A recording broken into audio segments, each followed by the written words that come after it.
બાળકોને જ્યારે કુરકુરે ખાવાનું મન થાય ત્યારે ઘરે જ બનાવી આપો Kurkure. Hello friends, welcome to kitchen art. Friends, આજે આપણે બાળકો માટે કુરકુરે બનાવીશું. 100% પેકેટના કુરકુરે ભૂલાવી દે તેવા આજે આપણે ઘરે પૌવામાંથી કુરકુરે બનાવીશું. ગેસ ચાલુ કર્યા વગર ફક્ત 15 મિનિટમાં આ કુરકુરે બનીને રેડી થશે. સાથે બનાવીશું કુરકુરે માટેનો સ્પેશિયલ મસાલો જે કુરકુરેનો સ્વાદ 4 ગણો વધારી દેશે. અને આ રીતે બનાવ્યા પછી તમે ક્યારેય પણ બજારમાંથી નહીં ખરીદશો. જ્યારે પણ બાળકો માંગશે ત્યારે તમે આ રીતે જ તેને બનાવીને ખવડાવશો. રેસીપી સારી લાગે તો લાઇક અને શેર કરજો. મારી ચેનલ ઉપર નવા હોય અને મારી ચેનલને હજુ સબસ્ક્રાઈબ ન કરેલ હોય, સબસ્ક્રાઈબ કરી સૌથી પહેલાં વિડીયો જોવા માટે બાજુનું બેલ બટન દબાવવાનું ભૂલશો નહીં, જેથી કરીને તમને મારા નવા વિડીયોનું નોટિફિકેશન મળતું રહે.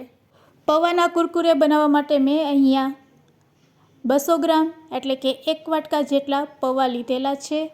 બજારમાં મળતા કોઈપણ સફેદ પૌવાનો અહીંયા તમે ઉપયોગ કરી શકો છો. તો હવે આ પૌવાને આપણે પહેલાં ધોઈ લેશું. તેના માટે એક મોટું વાસણ લેશું અને તેના ઉપર કાણાવાળું આ રીતનું વાસણ તેના ઉપર સેટ કરી દેશું. અને હવે પૌવાને લઈ લેશું. આ રીતે કાણાવાળા વાસણમાં પૌવાને એડ કર્યા પછી અહીંયા આપણે ઉપરથી પાણી રેડશું અને આ રીતે હાથેથી પૌવાને ધોઈ લેશું. તો આ રીતે આપણે પાણીથી પૌવાને ધોઈ લેશું અને ખરાબ પાણીને આપણે પહેલાં દૂર કરી લેશું. તો અહીંયા પાણી તમે જોઈ શકો છો. આ પાણીને આપણે ફેંકી દેશું અને ફરીથી તે જ વાસણ ઉપર ફરીથી આપણે કાણાવાળું વાસણ સેટ કરી દેશું. હવે આ પૌવાને આપણે આ રીતે પલાળીને 5 થી 10 મિનિટ રહેવા દેશું. એટલે પૌવા એકદમ સરસ પોચા થઈ જશે.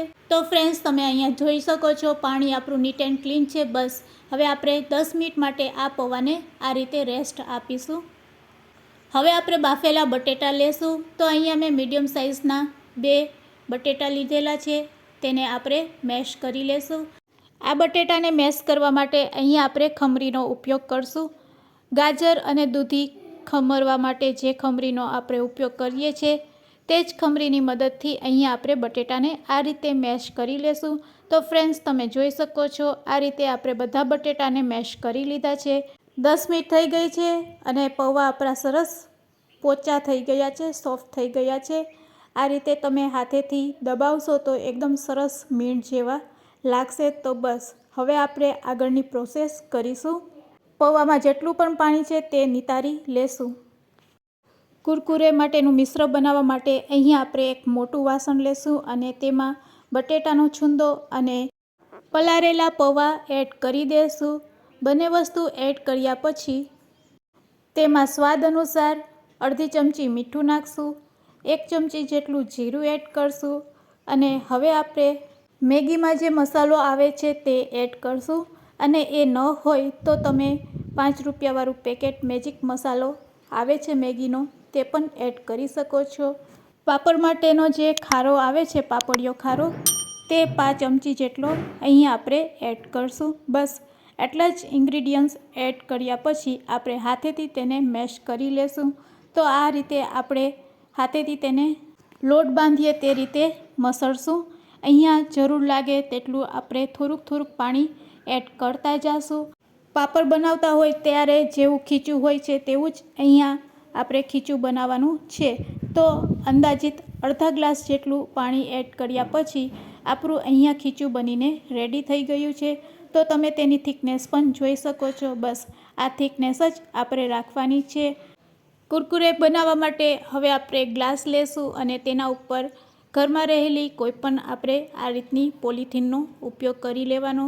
દૂધની હોય તો દૂધની પણ તમે યુઝ કરી શકો છો, મીઠાની પણ ચાલે. આ રીતની કોઈપણ જાડી કોથળીનો તમે ઉપયોગ કરી શકો છો. રેડી કરેલા મિશ્રણને આપણે તેમાં ભરી લેશું. ખૂબ જ સહેલાઈથી આ રીતે કુરકુરે બનીને રેડી થઈ જાય છે. હવે તેને આપણે આ રીતે વાળી લેશું અને આગળના ભાગેથી કાતરથી કટ કરી લેશું. અને હવે પ્લાસ્ટિક શીટ ઉપર આપણે કુરકુરે આ રીતે પાડી લેશું. તો આ કામ તો તમારા બાળકો પણ તમને કરી આપે એટલું સહેલું છે અને ઝડપથી કુરકુરે બનીને રેડી થઈ જશે. તો આ રીતે આપણે બધા કુરકુરે ખીચુંમાંથી બનાવીને રેડી કરી લેશું અને 1 દિવસમાં તે સુકાઈ જાય છે અને 1 દિવસ સુકાયા પછી આ રીતે કુરકુરે બનાવીને ડબ્બો ભરી લો અને પછી બાળકો ગમે ત્યારે માંગે ત્યારે તમે તેને તળીને ખવડાવી શકો છો. તો આ રીતે આપણે બધા કુરકુરે બનાવીને રેડી કરી લેશું. એક જ દિવસમાં ડબ્બો ભરાય તેટલા કુરકુરે બનીને રેડી છે. હવે તેના માટે મસાલો બનાવીશું. તેના માટે અડધી ચમચી મીઠું, અડધી ચમચી સંચર પાવડર, અડધી ચમચી ચાટ મસાલો, અડધી ચમચી સંચર પાવડર અને લાલ મરચું પાવડર અડધી ચમચી. અહીંયા તમે હળદરનો પણ ઉપયોગ કરી શકો છો.